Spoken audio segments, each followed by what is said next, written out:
Yes. Hello students, good morning. आज हम पढ़ेंगे marketing management, fundamentals of marketing के अंदर मार्केटिंग मैनेजमेंट। ठीक है, तो सबसे पहले हम ये देखें कि क्या होता है मार्केटिंग मैनेजमेंट। ठीक है, देखो बेटा जी, मार्केटिंग मैनेजमेंट का मीनिंग क्लियर करने से पहले हमें मार्केटिंग का मीनिंग क्लियर होना चाहिए और मार्केटिंग के ऑब्जेक्टिव्स क्लियर होने चाहिए, जो कि हम लास्ट चैप्टर में बहुत ही अच्छे तरीके से पढ़ चुके हैं। बट फिर भी हम बात करें कि मार्केटिंग के ऑब्जेक्टिव्स क्या हैं, कि मार्केटिंग ऑब्जेक्टिव में हमने ये देखना है कि हमारे जो कंज्यूमर्स हैं उनकी जो वांट्स हैं उनको सेटिस्फाई करना, ऑर्गेनाइजेशन के प्रॉफिट्स को मैक्सिमम करना और सेल्स को मैक्सिमम करना। ठीक है, परंतु आज के टाइम पे अगर हम मार्केटिंग के बारे में बात करें तो मार्केटिंग की जो एक्टिविटीज हैं वो प्रोडक्शन से पहले स्टार्ट हो जाती हैं और सेल करने के बाद तक चलती रहती हैं। ठीक है, सेल करने के बाद मीन्स आफ्टर सेल सर्विसेज तक चलती रहती हैं। ठीक है, तो मार्केटिंग मैनेजमेंट क्या है?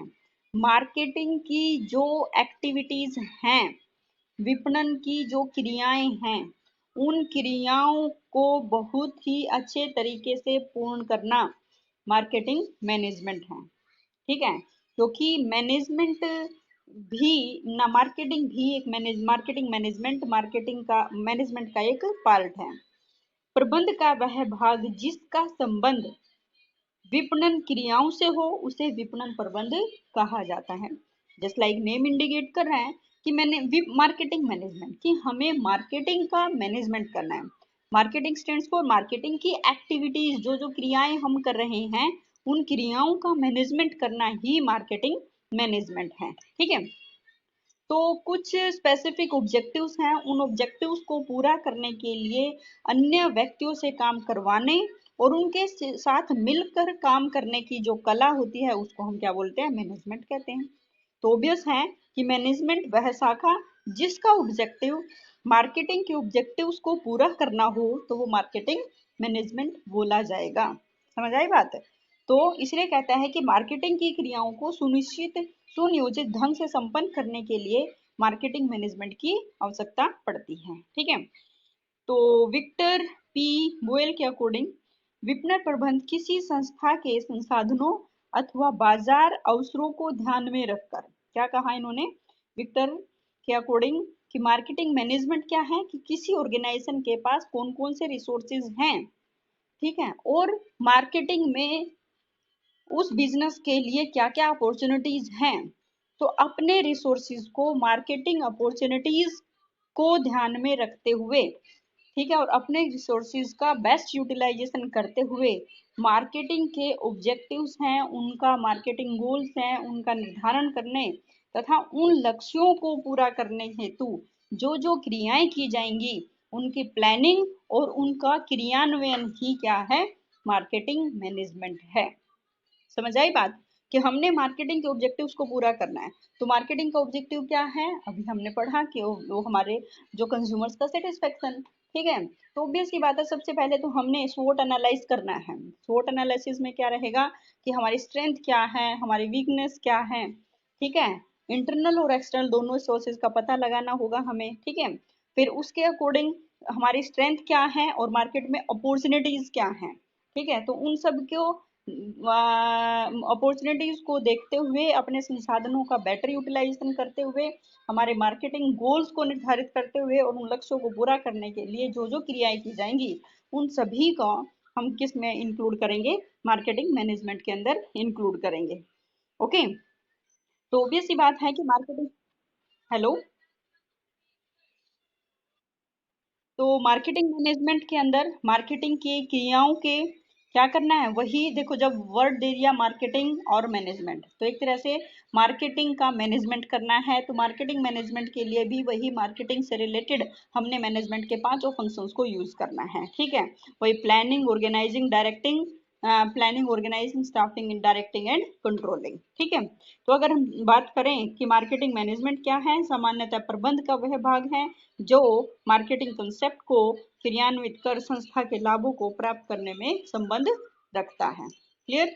तो डेफिनेशंस के बारे में बात करेंगे। डेफिनेशन ऑफ मार्केटिंग मैनेजमेंट अभी हमने पढ़ ली है। मेनली अगर हम कंडी फॉर स्टील के अकॉर्डिंग देख लेते हैं कि क्या कहते हैं कि marketing management is concern with the direction of purposeful activities towards the attainment of marketing objectives, कि मार्केटिंग ऑब्जेक्टिव्स को प्राप्त करने के लिए जो हमारी पर्पसफुल एक्टिविटीज हैं, ठीक है, उनका संचालन से संबंधित है। विपणन प्रबंध की मार्केटिंग के लक्ष्यों को पूरा करने के लिए जो हमारी पर्पसफुल एक्टिविटीज हैं उनके संचालन से संबंधित क्या है, मार्केटिंग मैनेजमेंट है। क्लियर। नेक्स्ट पॉइंट आता है फिर हमारे ऑब्जेक्टिव्स ऑफ मार्केटिंग मैनेजमेंट, कि ऑब्जेक्ट मार्केटिंग मैनेजमेंट के क्या क्या ऑब्जेक्टिव्स हैं। अभी हमने पढ़ा कि सबसे पहला तो पॉइंट वही कि हमारे उपभोक्ताओं की आवश्यकताओं का पता लगाना। हमें, क्योंकि हमारी जो दो हमने हमारी परंपरागत विचारधारा और आधुनिक विचारधारा, परंपरागत तो उत्पादन प्रधान थी, जबकि हमारी आधुनिक विचारधारा क्या है, वो कंज्यूमर ओरिएंटेड है। तो ऑब्वियस है विपणन प्रबंध का पहला ऑब्जेक्टिव लक्षित, जिस लक्षित बाजार, जब वर्ड यूज करता है ना लक्षित बाजार, की कौन सा लक्षित बाजार, कि जिस बाजार के में हमें अपने प्रोडक्ट बेचने हैं। आगे आएगा आपका कि मार्केट सेगमेंटेशन पढ़ेंगे आप लोग, बाजार विभक्तिकरण पढ़ा भी होगा आप लोगों ने, कि हमने कौन सा प्रोडक्ट हमारा है और हमने अपने उस प्रोडक्ट को कौन सी मार्केट में बेचना है। कौन सी market stand for, just like मान लीजिएगा हम किड्स गारमेंट्स बेच रहे हैं, ठीक है, किड्स गारमेंट्स में बच्चों के कपड़े आएंगे, तो बच्चों के कपड़ों में भी गर्लिश हैं या फिर वो बॉयज टाइप के हैं, तो हम दोनों टाइप के बेचते हैं। हम हमारे जो हम किड्स गारमेंट्स हैं, ठीक है, तो लक्षित बाजार कौन सा हुआ हमारा, किड्स गारमेंट, किड्स हो गए जो बच्चे हो गए ना, वो हमारा क्या हो गया, लक्षित, लक्ष्य है हमारा कि हमने बच्चों के कपड़े बेचने हैं, ठीक है। तो लक्षित बाजार के उपभोक्ताओं की आवश्यकताओं का पता लगाना है, ठीक है, कि उस टाइप के हमारे कौन कंज्यूमर हैं और उनकी क्या क्या आवश्यकताएं हैं। अब बच्चों के गारमेंट्स की आवश्यकताएं तो पेरेंट्स बताएंगे, तो ऑब्वियस सी बात है उनके पेरेंट्स को सेटिस्फाइड करना है हमने, ठीक है। तो उनकी आवश्यकताओं का पता लगाया जाएगा और फिर विपणनकर्ता इन आवश्यकताओं का पता कैसे करेगा, मार्केटिंग रिसर्च की जाएंगी, कंज्यूमर मोटिवेशन एनालिसिस किया जाएगा, ठीक है, मार्केटिंग रिसर्च की जाएंगी। इसका मतलब है कि मार्केट में हमने अपने सेल्स पर्सन भेजने पड़ेंगे, ठीक है, या रिसर्च पर्सन भेजने पड़ेंगे, और वो जाकर के मार्केट में पता लगाएंगे कि हमारे जो कंज्यूमर है उनकी डिमांड्स क्या है, उनका टेस्ट क्या है, ठीक है, वो क्या होगी, उनकी हर एक नीड्स के बारे में पता करेंगे, तो वो क्या बन जाएगा हमारा मार्केटिंग रिसर्च, ठीक है। और उसके अकॉर्डिंग फिर हमारे कंज्यूमर्स को हमने क्या करना है, मोटिवेट करना है कि वो हमारे प्रोडक्ट को परचेज करें, ठीक है। तो ये था, और सबसे पहला है उपभोक्ताओं की आवश्यकताओं का पता लगाया। फिर जब पता चल जाता है तो उनकी संतुष्टि को अधिकतम करना है, कि हमने उसके अकॉर्डिंग प्रोडक्ट बनाया और प्रोडक्ट बना करके हमने अपने कंज्यूमर्स को सेटिस्फाई करना है और उनके सेटिस्फेक्शन को मैक्सिमम पॉइंट तक लेकर के जाना है, ठीक है। क्योंकि हमें पता है कि जैसे उपभोक्ताओं को वस्तु और सेवाओं का विक्रय कर देना ही काफी नहीं है। ऐसा नहीं है कि हमने एक कंज्यूमर को एक बार माल बेच दिया और हमारा काम पूरा हो गया, नहीं। आपने देखा भी होगा, हम दुकान पे जाते हैं तो हमारा जो सेल्स पर्सन होता है, दुकानदार होता है, वो यूँ कहता है कि आप एक बार लेके तो जाओ, आप बार बार आओगे।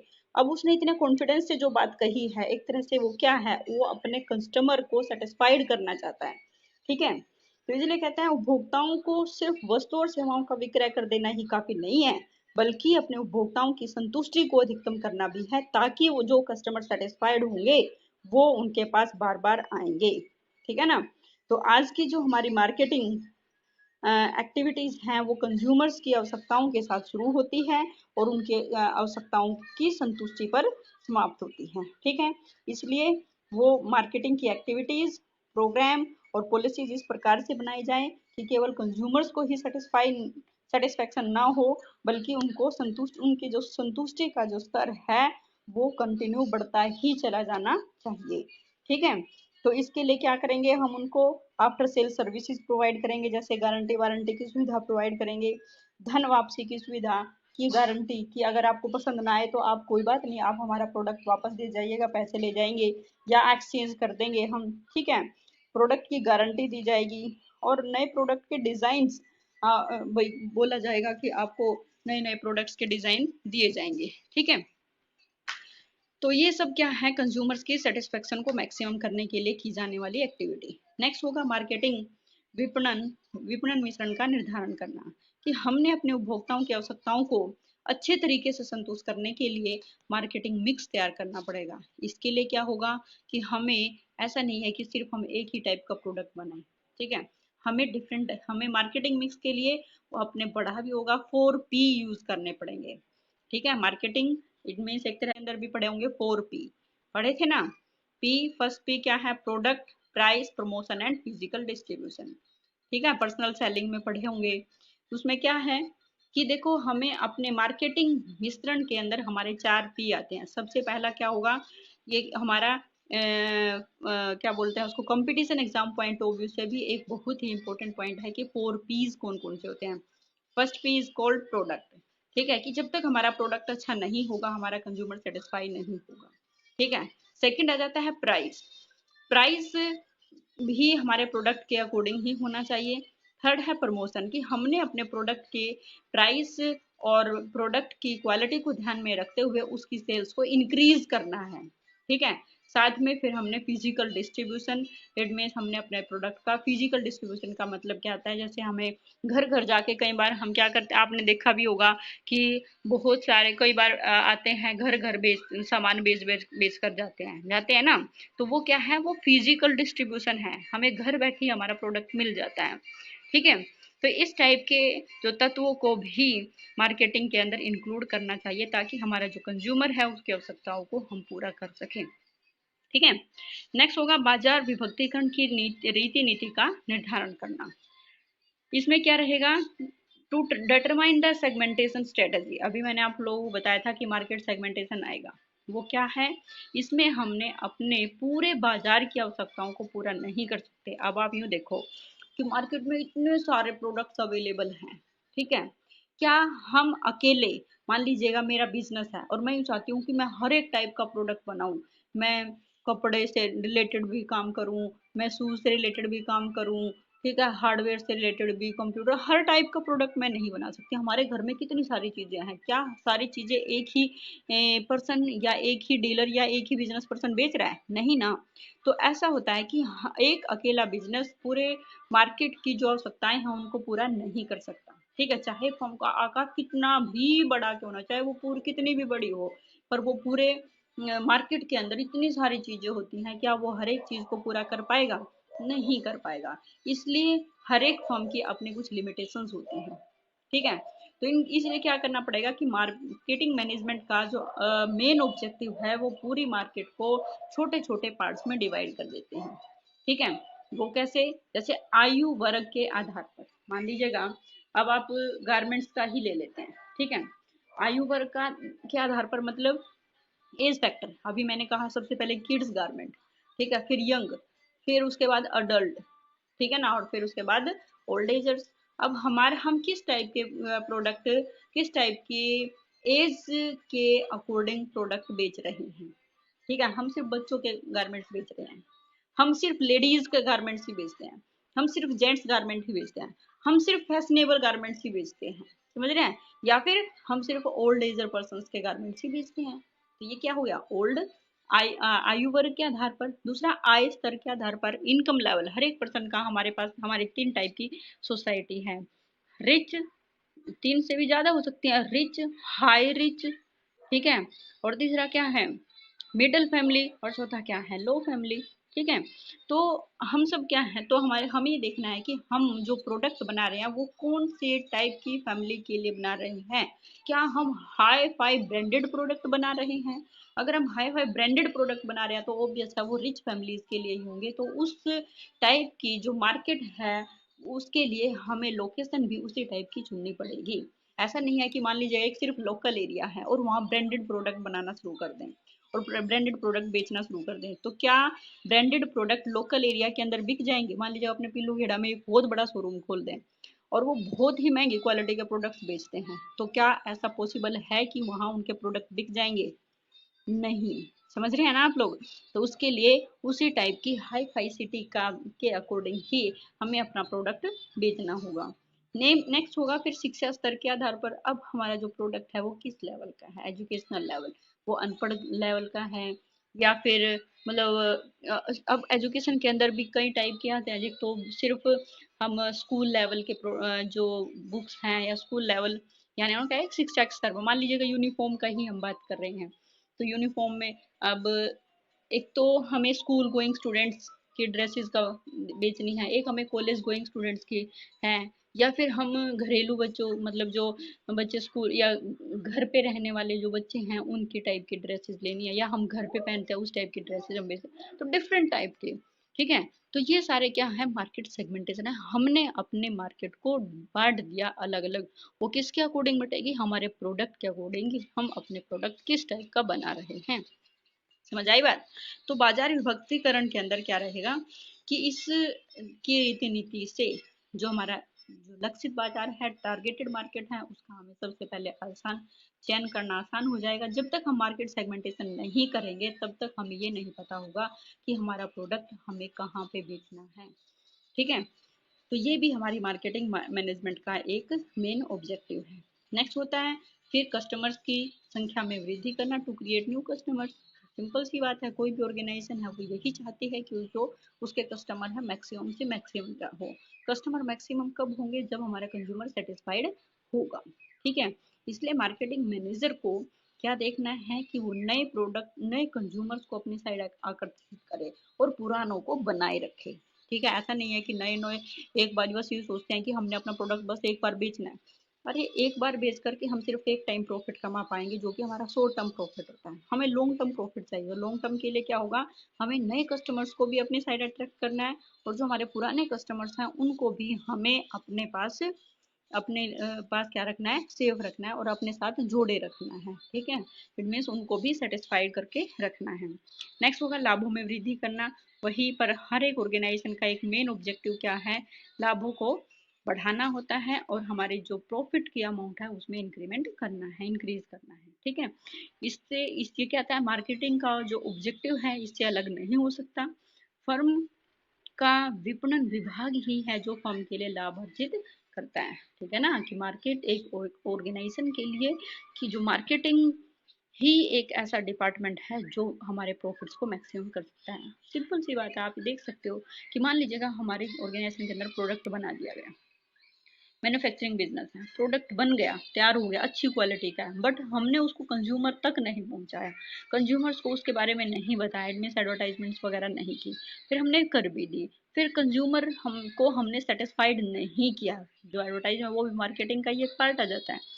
ठीक है, तो हमने अपने कस्टमर्स हैं उनको क्या किया, उनको अपने प्रोडक्ट के बारे में नहीं बताया और ना ही हमने अपने कस्टमर्स को सेटिस्फाइड किया। तो क्या वो हमारे साथ जुड़े रहेंगे, नहीं। ऑब्वियस है, वो छोड़ करके चले जाएंगे, हमारे प्रोडक्ट को ना लेकर के किसी दूसरे का प्रोडक्ट परचेज करना स्टार्ट कर देंगे। तो इसलिए क्या है कि फर्म का मेन ऑब्जेक्टिव क्या है, अपनी ऑर्गेनाइजेशन के प्रॉफिट्स को मैक्सिमम करना। प्रॉफिट मैक्सिमम कब होंगे, जब सेल्स मैक्सिमम होगी, और सेल मैक्सिमम कब होगी, जब हमारे कंज्यूमर हमारे साथ जुड़े रहेंगे। ठीक है, नेक्स्ट है फर्म की ख्याति में वृद्धि करना। ये हमारे साथ जब हमारे सेल्स मैक्सिमम होगी, हमारे प्रॉफिट्स मैक्सिमम होंगे और हमारे कस्टमर ज़्यादा से ज़्यादा सेटिस्फाइड होंगे, तो नो प्रॉब्लम हमारी फर्म की जो गुडविल है वो भी मैक्सिमम होगी। ठीक है, और इसके लिए हमें क्या करना पड़ेगा, हाई क्वालिटी का प्रोडक्ट सेल करना पड़ेगा, प्राइस सही रीजनेबल होने चाहिए, तो आफ्टर सेल वो सर्विसेज प्रोवाइड की जानी चाहिए, एडवर्टाइजमेंट करें, सेल प्रमोशंस के टूल्स को यूज़ करें। ठीक है, नेक्स्ट होगा to raise the standard of living. वही समाज के रहन सहन और जीवन स्तर का ऊंचा करना भी विपणन प्रबंध का एक उद्देश्य है। मतलब मार्केटिंग मैनेजमेंट ये चाहती है, इसका मेन ऑब्जेक्टिव क्या है कि जो कस्टमर आपके प्रोडक्ट को परचेज करे, तो प्रोडक्ट परचेज करके वो अच्छा फील करे। ठीक है, नर्वस ना हो और वो दूसरों को अपने प्रोडक्ट को बताने में हेजिटेट ना करे। ठीक है, और उसको मतलब बढ़िया क्वालिटी का प्रोडक्ट मिलेगा, तो ऑब्वियस है उसका स्टैंडर्ड ऑफ लिविंग भी इंक्रीज होगा। ठीक है, इसके लिए क्या होगा कि विपणनकर्ता को क्या चाहिए कि वो नए नए आविष्कार करता रहे, रिसर्च करते रहे, उच्च क्वालिटी के प्रोडक्ट बनाते रहें, और हमारे जो कस्टमर्स हैं उनको अपनी आवश्यकताओं की संतुष्टि के लिए अनेक प्रकार के आधुनिक उत्पाद तथा सेवाएं प्राप्त होने लगे, जिससे समाज के जीवन स्तर में सुधार हो। क्लियर, तो ये थे क्या objectives of marketing management. Next आता है बेटा जी नेचर्स ऑफ मार्केटिंग मैनेजमेंट। कि नेचर क्या है, सबसे पहली बात कि नेचर का मतलब हम क्या मानते हैं मार्केटिंग मैनेजमेंट में। पहला है functional area of marketing, next है manager activities, specialised job, marketing concept in action, अलग अलग टाइप की।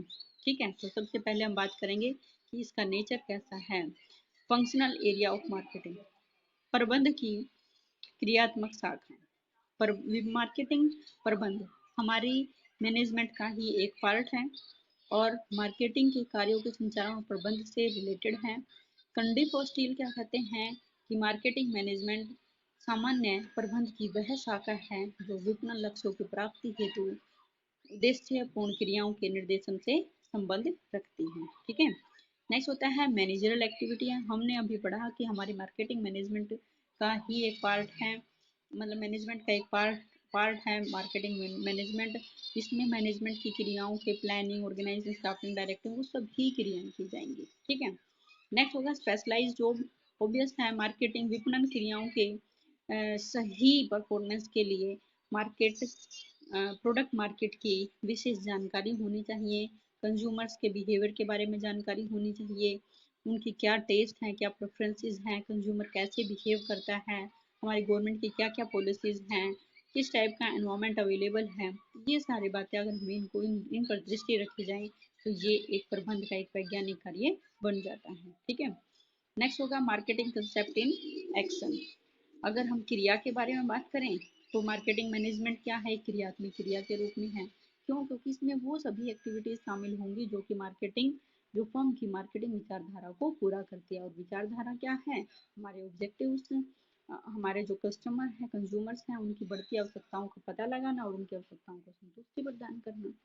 ठीक है, नेक्स्ट है dynamic and continuous process. Marketing management की प्रकृति कैसी है? एक गतिशील एवं निरंतर प्रक्रिया की है जो गतिशील वातावरण में निरंतर चलती रहती है। विपणन प्रबंध को हमेशा गतिशील वातावरण में कार्य करना होता है क्योंकि हमारे कंज्यूमर्स हैं, उनकी डिमांड है, उनकी नीड्स हैं, वो कंटिन्यू चेंज होती रहती हैं। ठीक है, नेक्स्ट है गोल ओरिएंटेड होनी चाहिए कि मार्केटिंग मैनेजमेंट का मेन ऑब्जेक्टिव क्या है? हमारे कंज्यूमर्स हैं, उनकी आवश्यकताओं को संतुष्ट करने वाले नए नए प्रोडक्ट बाजार में लाना। ठीक है, और व्यावसायिक फर्म के लिए लाभ अर्जित करना। ठीक है, नेक्स्ट है यूनिवर्सल, हर एक टाइप के प्रोडक्ट के लिए यूज होने वाली एक्टिविटी है। ठीक है, और वो हर एक टाइप की इकोनॉमी में भी यूज होगी, चाहे हमारी इकोनॉमी कैपिटलिस्ट इकोनॉमी है, चाहे वो मिक्स्ड इकोनॉमी है, चाहे वो सोशल इकोनॉमी है। ठीक है, हर एक टाइप की इकोनॉमी में यूज होने वाली क्रिया है। ठीक है, और हर टाइप के प्रोडक्ट के लिए भी जरूरी है। इतना ही नहीं, मार्केटिंग प्रबंध है तो सभी प्रकार के कार्यों, चाहे वो सोशल है, इकोनॉमिक, कल्चर, पॉलिटिकल, रिलीजन, हर टाइप के कामों के लिए इसकी जरूरत पड़ती है। नेक्स्ट है वाइडर एरिया। ओबियस है क्योंकि आज का टाइम, आज का जो इरा है, आज का जो बिजनेस है, वो पूरा का पूरा मार्केटिंग मैनेजमेंट के ऊपर टिका हुआ है। ठीक है, हमें पता है कि मार्केटिंग मैनेजमेंट के जो कार्य हैं किसी प्रोडक्ट को बनाने से पहले शुरू होते हैं और प्रोडक्ट को बेचने के बाद की क्रियाओं तक चलते रहते हैं। ठीक है, नेक्स्ट होगा डिटर्मिनेशन ऑफ मार्केटिंग मिक्स, विपणन प्रबंध का निर्धारण। मार्केटिंग प्रबंध व्यावसायिक फर्म के लिए उचित विपणन मिश्रण का निर्धारण करता है। इसके लिए प्रोडक्ट के डिजाइन, उसका आकार क्या होगा, क्वालिटी क्या होगी, प्रोडक्ट का प्राइस क्या होगा, ये सभी जो एक्टिविटीज हैं हमारे मार्केटिंग मिक्स के अंदर आती है। मार्केटिंग मिक्स में वही पहले 4P याद रखने, मार्केटिंग मिक्स जब आएगा प्रोडक्ट, प्राइस और क्या होगा, 4P's में क्या क्या आएगा? प्रोडक्ट क्या है, मतलब क्या प्रोडक्ट होगा, उसका प्राइस क्या होगा, उसका फिजिकल डिस्ट्रीब्यूशन और प्रमोशन, इट मीन्स उसकी हमने सेल को कैसे बढ़ाना है। नेक्स्ट है आर्ट एंड साइंस के रूप में, हम दोनों के रूप में कह सकते हैं। मार्केटिंग मैनेजमेंट एक साइंस है। क्यों? क्योंकि मार्केटिंग मैनेजमेंट के अंदर कुछ निर्धारित या निश्चित सिद्धांतों के आधार पर ही कार्य किया जाता है। मार्केटिंग प्रबंध कला भी है क्योंकि इसके अंतर्गत विपणन सिद्धांतों का चातुर्यपूर्ण व्यवहारिक प्रयोग किया जाता है। संक्षेप में कहा जा सकता है कि मार्केटिंग मैनेजमेंट कला और विज्ञान दोनों है। ठीक है,